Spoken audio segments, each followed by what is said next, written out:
Hello guys and welcome to another GameCube video. This video is going to be a little different, and this is a game that I've not covered before on the channel, but I'll try my best to give you guys a quick recap of this game's history. Okay, so a couple of days ago, the developers behind this game called deadmatter dropped a video with the title deadmatter Road to Early Access vlog. And deadmatter is a zombie survival game set in Canada, and the game has been in development for 5 years. And it looked truly amazing when it first had its release video published. It shocked the everyday player in the gaming universe, and the game had a massive crowdfund on different crowdfunding sites and gained over $4 million. And with their first early access test of the game, we all quickly realized that the developers were overhyping the game and gave us a lot of bullshit. After all that, the game went kinda quiet, and we began to hear stories from some of the ex-employees at the studio behind the game, talking about the management in a negative way. And now, with the new video out there, let's hope things have finally turned for the better. In the video, they talk about the future of the game and what has changed within their studio, the restructuring of QI games, hiring of a new team, tackling debt, and they have begun to mold deadmatter so that it could reach the goals the studio initially had for the game. They ultimately want to put the game out into early access as soon as possible. And in the video QI games just released, they showed what they are currently working on, which is a big list that we'll be covering right now. The infected AI behavior and spawning systems to increase immersion, new and improved metahumans with custom detailing for an overall better look, new player models with limitations but also expandable with the upcoming development. They've also decided to limit the initial size of the map at early access launch so they can focus on refining key locations and creating a more interesting and immersive open world. Which means that in the early access, there's going to be a focus on a town called Dead Man's Flats and somewhat of the surrounding areas. They also state that even though the map is smaller, it's still going to be plenty of things to explore in this slice of the game alone.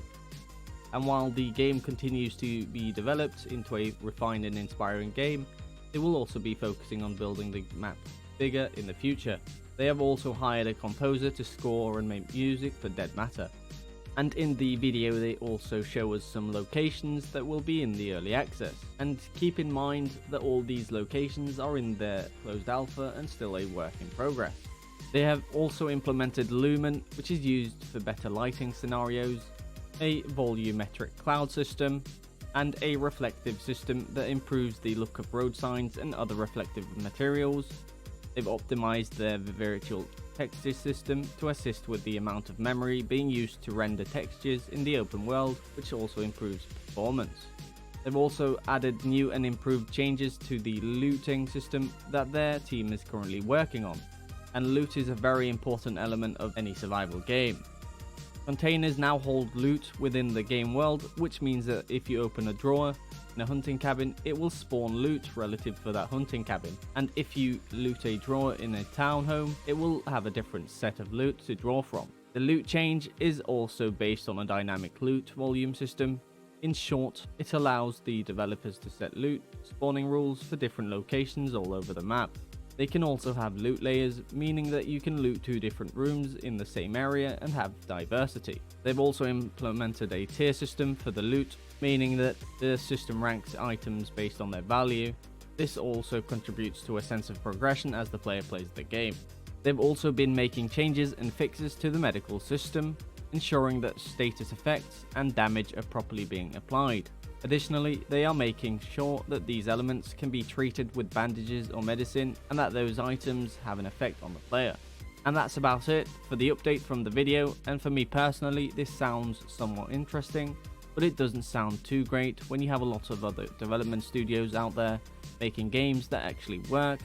Also for me personally, the 5-year timing on development is very suspicious. And will this game come back to its former glory? I have very little hope for this game, but let's see if I'm wrong. And I just hope they don't ask for any more cash from people and actually make the game into something unique and fun. What are your thoughts about this whole situation in game? Let me know down in the comments below.